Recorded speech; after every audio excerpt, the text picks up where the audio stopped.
यीशु का आत्मा आपको और मुझे बलवंत रखा है और अपने पंखों के आड़ में हमें संभाले रखा है। माँ की तरह उसने हमें संभाला है। हालेलुया। मैं परमेश्वर का धन्यवाद देता हूँ आज के सुंदर अवसर के लिए। आइए मैं और ज्यादा कुछ ना कहकर हम वचन में जाएंगे और आज हम देखेंगे कुछ जब मैं कभी एक टीवी देखते हैं, कभी कभी हम लोग देखते हैं तो वहां पर एक ट्रेन लाइन के किनारे में एक छोटा सा मकान बना रहता है और वहां से ट्रेन गुजरती है। उसके पहले बाप बेटे देखते हैं। बेटा बोलता है मैंने ये जमीन खरीदा है, नक्शे में देखते बेटा जमीन तो देख लो। और जब वहां जाते हैं देखने तो ट्रेन लाइन के किनारे में जो क्वार्टर मकान बनी है, ट्रेन जैसे ही आती है वहां से भड़भड़ा के ईंटें गिरने लगती है मकान की। तो उसका बाप बोलते तू यहाँ घर बनाएगा। लेकिन वहां उसके बाद वहां खत्म नहीं होता है। उसके बाद एक एड आता है अल्ट्राटेक सीमेंट का, कि जो कि मजबूत बनाता है, घर को मजबूत बनाता है। हालेलुया। तो आज मैं आपको बताना चाहता हूँ, आज मेरा जो टॉपिक है, मजबूत प्रेम हेतु प्रार्थना। हमारे आत्मिक जीवन में, मसीही जीवन में हमें कैसे स्ट्रांग होना है, कैसे मजबूत होना है, उसके लिए मकान के लिए, बिल्डिंग के लिए अल्ट्राटेक सीमेंट है। आज हमारे लिए प्रार्थना है। हालेलुया। तो परमेश्वर का धन्यवाद देते हैं। आइए हम पढ़ेंगे। आप मेरे साथ बाइबल खोल सकते हैं। इफिसियों की पत्री उसका तीसरा अध्याय, इफिसियों उसका तीसरे अध्याय का हम पढ़ेंगे 14 पद से लेकर 21 पद तक, 21 तक। इफिसियों तीसरा अध्याय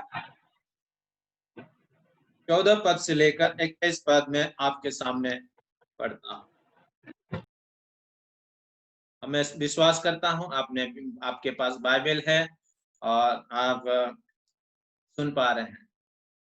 मैं फिर से स्वागत करना चाहता हूँ, हमारे बीच में बहन मार्सिलिन है और वो रास्ते में है, ऑन द वे है। यहाँ से विदिशा छोड़ के, विदिशा से विदा होके वो अपने ससुराल जा रही है, रास्ते में है। आप देख पा रहे हैं। प्रभु आपको आशीष दे। आज ये हम लोग एक साथ नहीं मिल पाए फेस टू फेस, पर प्रभु ने आपको मन में कार्य किया। आप रास्ते में हैं और पति पत्नी है, बच्चे हैं, साथ में देख पा रहे हैं। हालेलुया।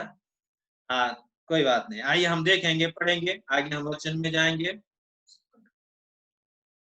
मैं इसी कारण उस पिता के सामने घुटने टेकता हूँ जिससे स्वर्ग और पृथ्वी पर हर एक घराने का नाम रखा जाता है, कि वह अपनी महिमा के धन के अनुसार तुम्हें यह दान दे कि तुम उसके आत्मा से अपने भीतरी मनुष्यत्व में सामर्थ पाकर बलवंत होते जाओ, और विश्वास के द्वारा मसीह तुम्हारे हृदय में बसे, कि तुम प्रेम में जड़ पकड़कर और नेव डालकर सब पवित्र लोगों के साथ भली भांति समझने की शक्ति पाओ, कि उसकी चौड़ाई और लंबाई और ऊंचाई और गहराई कितनी है, और मसीह के उस प्रेम को जान सको जो ज्ञान से परे हैं, कि तुम परमेश्वर की सारी भरपूरी तक परिपूर्ण हो जाओ। अब जो ऐसा सामर्थ्य है कि हमारी विनती और समझ से कहीं अधिक काम कर सकता है, उस सामर्थ के अनुसार जो हम में कार्य करता है, कलीसिया में और मसीह यीशु में उसकी महिमा पीढ़ी से पीढ़ी तक युगाने युग होती रहे। आमीन। आमीन। ऐसा प्रभु का वचन, प्रभु इस वचन के पढ़े और सुने जाने पर समझ को प्रदान करे। आइए हम एक छोटे से प्रार्थना करेंगे। स्वर्गीय पिता, हम आपको धन्यवाद देते हैं। हाँ प्रभु जी, इस आज के सुबह के समय जो वचन को हमें भोजन के रूप में परोसा गया है, जब उसे खाते हैं, समझते हैं, प्रभु जी आप हमें भरपूरी संतुष्टि को दे प्रभु जी, ताकि हम आपके उपस्थिति में, प्रेम में, सब बातों में मजबूत हो जाए। वचन आपका है, सुनने वाले आपके हैं, बोलने वाले आपके हैं। पवित्र आत्मा जी आप अगुवाई करें और बोले बातचीत। धन्यवाद देते हैं। सब कुछ आपके हाथ में सौंपते हुए प्रार्थना यीशु मसीह के नाम से मांगते हैं। आमीन। आमीन। हालेलुया। तो प्रियो, हम देखते हैं कि इस वचन में हम देखते हैं कि कुछ बातों को देख पा रहे हैं, जो एक नया मनुष्यत्व के विषय में। जब पौलुस पौलुस इफिसियों की मंडली को प्रचार किया, कलीसिया स्थापना हुई, एस्टेब्लिश हुआ, तो वहां पर यहूदी भी थे और अन्य जाति भी थे। जो अब हम आप सब लोग अन्य जाति से हैं। तो यहूदी यीशु मसीह को ग्रहण किए और अन्य जाति भी यीशु मसीह को ग्रहण किए। अब यहूदी और अन्य जाति में पहले भेदभाव था, पर अब जो है एक हो गए हैं मसीह यीशु में।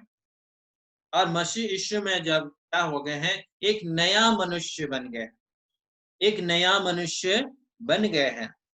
यदि हम देखते हैं 2 अध्याय का 15 पद, इसी इफिसियों 2 का 15 पद में लिखा है, और अपने शरीर में बैर अर्थात वह व्यवस्था जिसकी आज्ञाएं विधियों की रीति पर थी, मिटा दिया, कि दोनों से अपने में एक नया मनुष्य उत्पन्न करके मेल करा। हालेलुया। जो यहूदी और यूनानी, यहूदी और अन्य जाति में जो व्यवस्था और जो यीशु मसीह का अनुग्रह के द्वारा जो हमने उद्धार पाया, यीशु मसीह को ग्रहण किया, तो हमने एक नया मनुष्य को पा लिया और अब हम नया मनुष्य बन गए, नए इंसान बन गए। हमारी सोच विचार में, हमारी सब बातों में अलग हो गया। हालेलुया। जो कि मसीह की देह है। पौलुस अब प्रार्थना करता है, प्रार्थना की कि वे अनुभव में जुड़े रहें। आज आप और मेरे में हर एक के साथ अनुभव, एक्सपीरियंस है। आपके पास वो अनुभव है जो किस तरह प्रभु ने आपके जीवन में कार्य किया, कैसे आपने प्रभु में आए। बीमारी से हो सकता है, दुष्ट आत्मा ग्रसित से हो सकता है, या वचन की भरपूरी से हो सकता है। बहुत सबके लिए अलग अलग अनुभव, और उस अनुभवों के द्वारा वो बता रहे हैं, और वही अभिलाष, वही अनुभव है जो आज आपको और मुझे नया और मजबूत बना रहा है। हालेलुया। और यहाँ पर देखते हैं पौलुस की जो बातें हैं, पौलुस वो बातों को लेकर प्रार्थना करना चाहते हैं, और जो यथार्थ मसीह के प्रेम को असली रूप में जाने और अनुभव करें। पौलुस का प्रार्थना आज आप और मेरे बीच में है कि वो हमसे ये प्रार्थना करता, वो ये प्रार्थना करता कि हम उसको और अधिक जाने और उसके अनुभव को लेकर जो असली प्रेम है उसको हम अच्छे से जाने। हालेलुया। और एक दूसरे से क्या करें, अनुभव करें, जाने। 3 बातें, उसकी मसीह की असली प्रेम को जानना। हमें प्रेम में मजबूत होना है, तो सबसे पहले परमेश्वर को जानना, उसको अनुभव करना, और उसे दूसरे के सामने प्रदर्शित करना, प्रकट करना है। हालेलुया। तो यहाँ पर मैं आपको कुछ बात रखना चाहूंगा। पहली बात है कि हमें प्रार्थना की पहुंच, प्रार्थना के द्वारा हम कैसे पहुंच सकते हैं, इस बातों को मैं आपके सामने पढ़ेंगे। इफिसियों 3 अध्याय 14 और 15 पद को।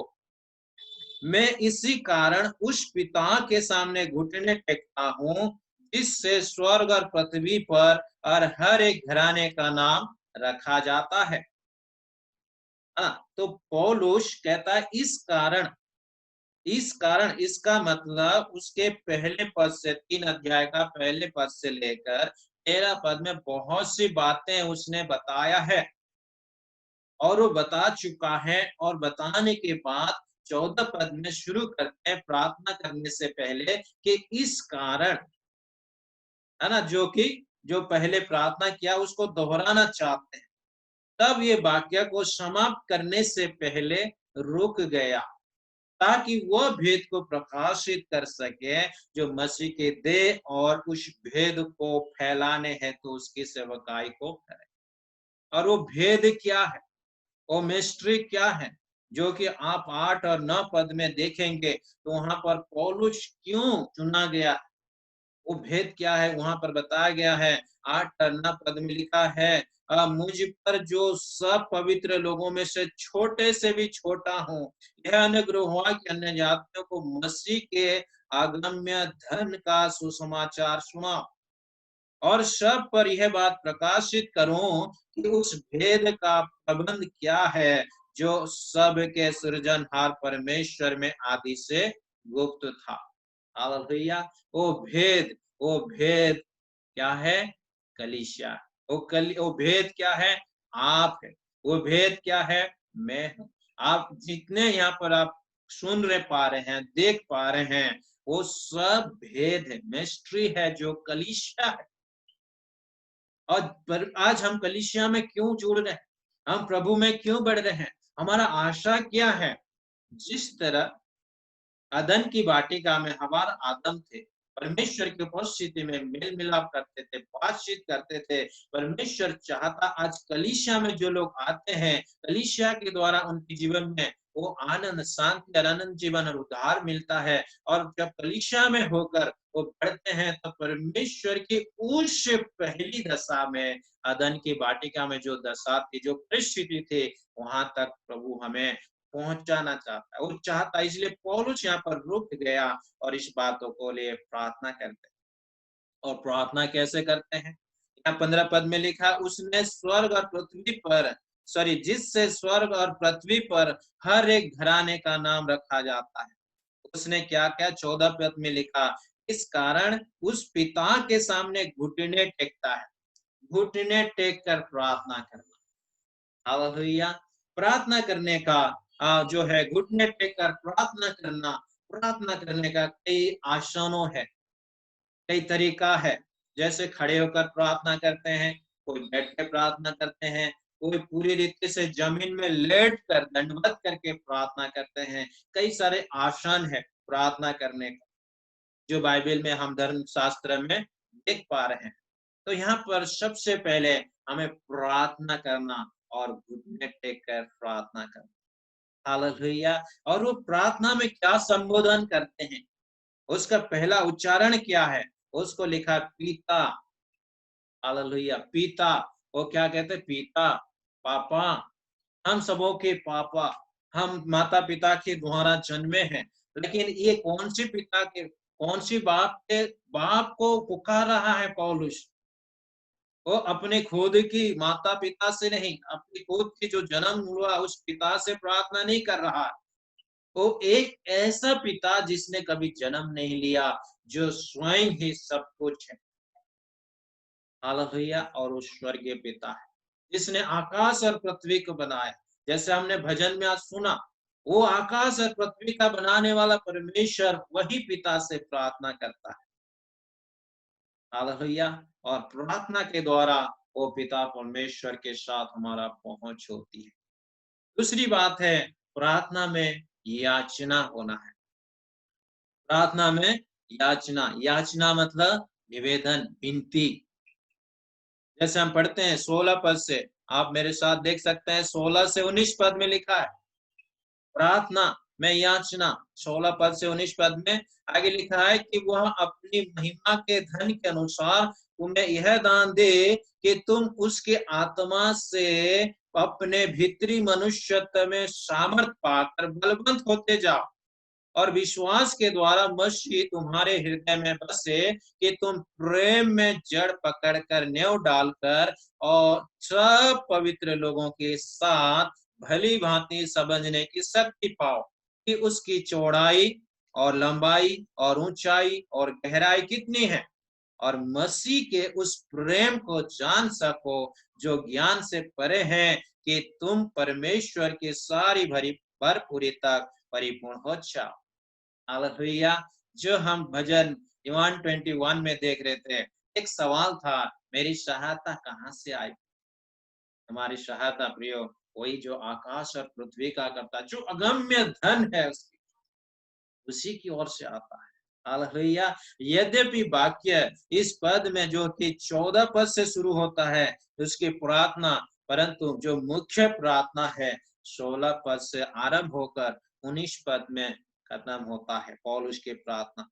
और पौलुस क्या निवेदन करता, जो कि 16 पद से आरंभ होते हुए और जो है 19 पद में वो बात को मांगता है। और वो क्या मांगता है? उसका निवेदन है। और वो निवेदन क्या है? कि मेरे भीतरी मनुष्यत्व, निवेदन क्या है कि मेरे भीतरी मनुष्यत्व क्या हो जाए, मजबूत हो जाए। आंतरिक मनुष्य मजबूत बनना,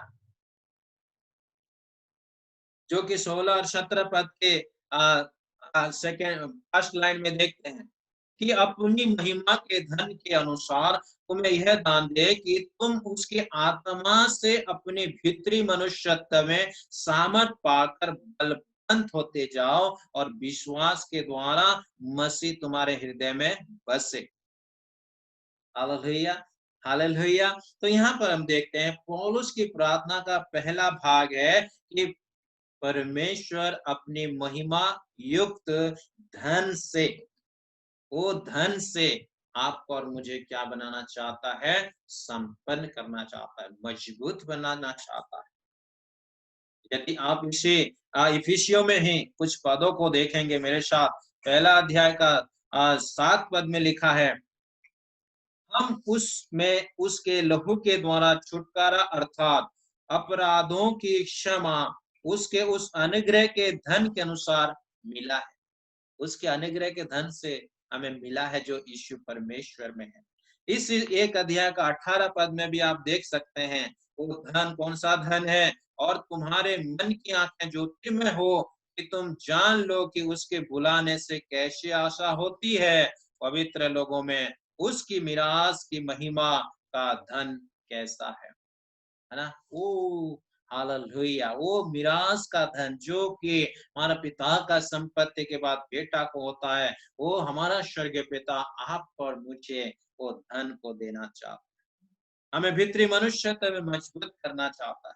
2 अध्याय का 4 पद में देख सकते हैं, 2 अध्याय का 4 पद में भी लिखा है, परंतु परमेश्वर ने जो दया का धनी है अपने उस बड़े प्रेम के कारण जिससे उसने हमसे प्रेम किया, वो दया का धनी है, वो धनवान है अपना, आप और मेरा पिता स्वर्गीय पिता पापा है, वो कहता है दया का धनी है, उसमें से हमें मजबूत करना चाहता है। इसी 2 अध्याय इफिसियों 2 अध्याय का 7 पद में भी हम देख पा रहे हैं, 7 पद को भी पढ़ेंगे तो वहां पर भी हम देख पा रहे हैं कि वह अपनी उस कृपा से जो मसीह यीशु में हम पर है आने वाले समयों में अपने अनुग्रह का असीम धन दिखाए।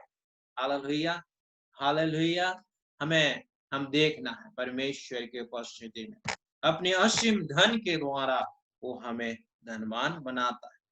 3 अध्याय का 8 पद को भी हम देखते हैं जो कि मैंने आपके सामने पढ़ चुका हूँ, फिर भी यहाँ पर परमेश्वर ने मुझ पर जो सब पवित्र लोगों में से छोटे से भी छोटा हूँ, यह अनुग्रह हुआ कि मैं अन्य जातियों को मसीह के अगम्य धन का सुसमाचार सुनाऊं। मसीह के अगम्य धन का सुसमाचार सुना। मसीह का अगम्य धन क्या है, वो सुसमाचार। हालेलुया। तो प्रियो हमें क्या करना, और तो हमारे सामने बहुत से ऐसे रुकावटें, अब अवरोध का सामना करने का, परमेश्वर इन बातों को जब सीखते हैं पढ़ते हैं तो वो हमें क्या करता, सामर्थ प्रदान करता है। अवरोध है, ब्रेकर आएगी, जब अपन गाड़ी चलाते हैं तो बीच बीच में ब्रेकर रहता है और उसमें हमें थोड़ा सा धीमी होना पड़ता है, पर ऐसे परिस्थितियों में भी परमेश्वर हमें मजबूत बनाता है। विश्वासियों को पवित्र आत्मा के द्वारा उनके आंतरिक जीवन में, अंदरूनी जीवन में हमें वो हमें क्या करता, सामर्थ को देता, शक्ति को प्रदान करता है। हालेलुया। पहली बात है हमें क्या, प्रार्थना है, प्रार्थना की पहुंच है। और उसके बाद हमने देखा प्रार्थना में याचना है जो निवेदन है, और उस निवेदन में क्या है, हम देखते हैं उद्देश्य भी है, उद्देश्य भी है, उसका पर्पस है, और मसीह के प्रेम को समझना और परमेश्वर के परिपूर्णता से भर जाना। हालेलुया। जो कि 17 पद, 3 अध्याय का 17 से हम देखते हैं 19 पद में कि हम उसके प्रेम को समझना और परमेश्वर की पूर्णता से भर जाना। वो चाहता है कि पद में 17 पद से आगे लिखा है, और विश्वास के द्वारा मसीह तुम्हारे हृदय में बसे कि तुम प्रेम में जड़ पकड़कर और नेव डालकर सब पवित्र लोगों के साथ भली भांति समझने की शक्ति पाओ कि उसकी चौड़ाई और लंबाई और ऊंचाई और गहराई कितनी है, और मसीह के उस प्रेम को जान सको जो ज्ञान से परे है, कि तुम परमेश्वर की सारी भरी पूरी तक परिपूर्ण हो जाओ। प्रभु पिता परमेश्वर जो महिमा के धन से परिपूर्ण है, आपको और मुझे भी पूरी परिपूर्ण करना चाहता है। आधे अधूरा में नहीं रखना चाहता है, संपूर्ण 100% 100% आपको और मुझे भी मजबूत बनाना चाहता है। हालेलुया।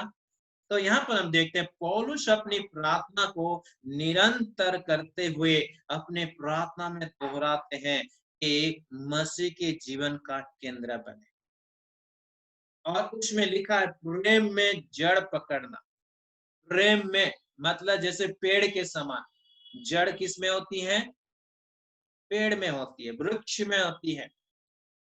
और जितना जड़ जो है, उसकी जो रूट है जमीन में जितना गहराई में जाता है, उतना ही पेड़ ऊपर उठता रहता है, उतना ही मजबूत होता है। और उसके साथ पेड़ जो है बढ़ता है। हम भीतरी मनुष्यता में हमें बढ़ना है, पेड़ के समान जड़ पकड़कर बढ़ते जाना है।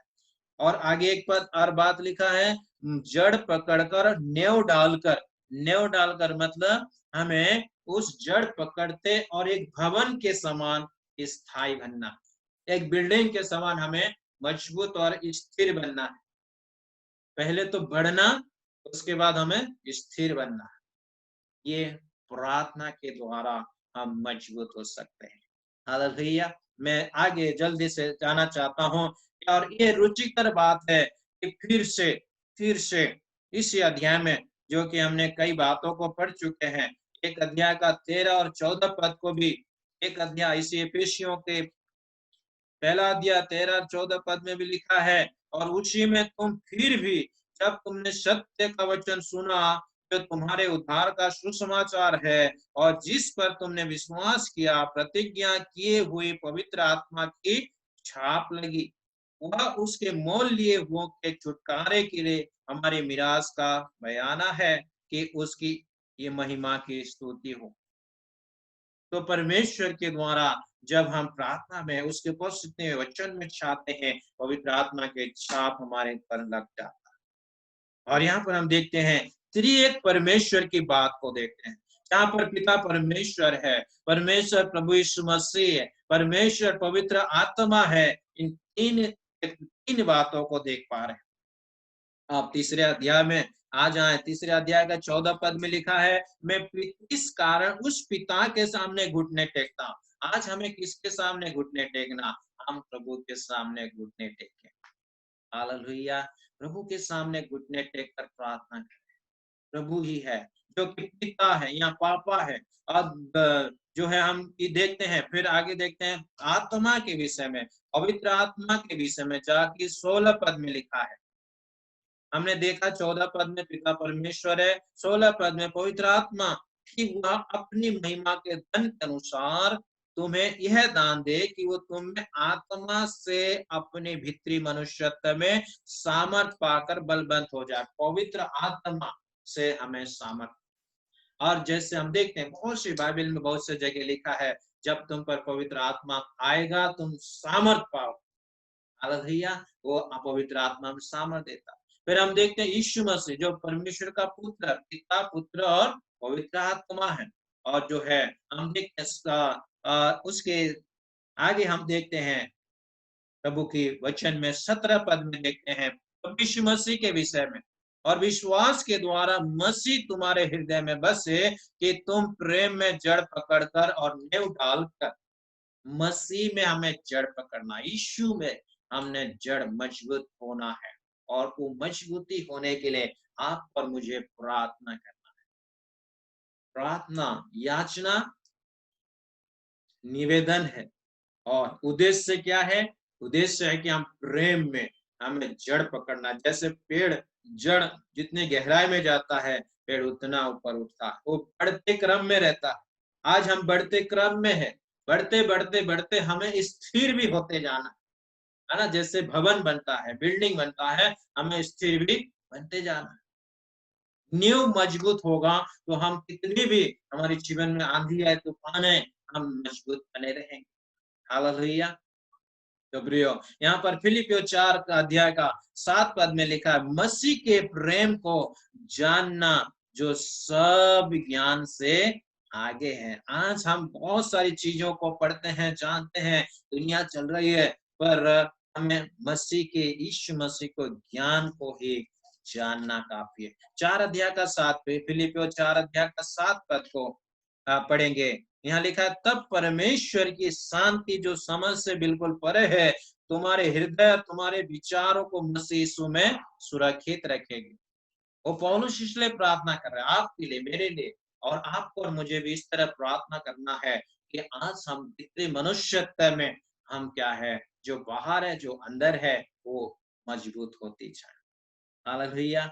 और अंतिम उद्देश्य यह है कि सारी भरपूरी तक परिपूर्ण हो जाए। पौलुस कहता है सारी भरपूरी तक, जो मसीह यीशु में जो तुम्हें सुरक्षित रखता है।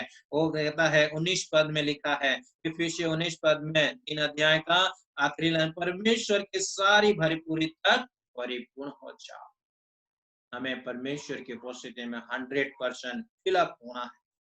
हालेलुया। और परमेश्वर की परिपूर्णता केवल मसीह में है, यीशु में ही है, और दुनिया के किसी चीज में नहीं है। प्रियो, आप यदि देखेंगे कुलुसियों 2 अध्याय 9 और 10 पद में, कुलुसियों की पत्री 2 अध्याय का 9 और 10 पद में पढ़ेंगे तो वहां लिखा है, मैं आपके लिए पढ़ रहा हूँ, क्योंकि उसमें ईश्वरत्व की सारी परिपूर्णता सदैव वास करती है, और तुम उसी में भरपूर हो गए हो, जो सारी प्रधानता और अधिकार का शिरोमणि है। हालेलुया। बस यीशु में आप में भरपूरी तक बढ़ सकते हैं। हालेलुया। और उसका अनुभव प्रत्येक जीवन में होना चाहिए, हर एक के जीवन में ये भरपूरीता, आप पर मुझे आत्मा की भरपूरीता, वचन की भरपूरीता, सामर्थ और सब प्रकार की आशीषों के भरपूरीता होना है। इफिसियों 4 अध्याय का 13 पद को मैं इसी 13 पद में भी हम देख पा रहे हैं, वहां लिखा है कि जब तक कि हम सब के सब विश्वास और परमेश्वर के पुत्र की पहचान में एक न हो जाएं, और एक सिद्ध मनुष्य न बन जाएं, और मसीह के पूरे दिल डोर तक न बढ़ जाएं, तब तक हमें प्रार्थना करना और उसमें बढ़ते जाना है। हालेलुया। और अंत में है, तीसरी बात है, पहली है कि हमें प्रार्थना करना, प्रार्थना में पहुंच है। दूसरी बात है कि हमें प्रार्थना में याचना है, जिसमें निवेदन है और उद्देश्य है।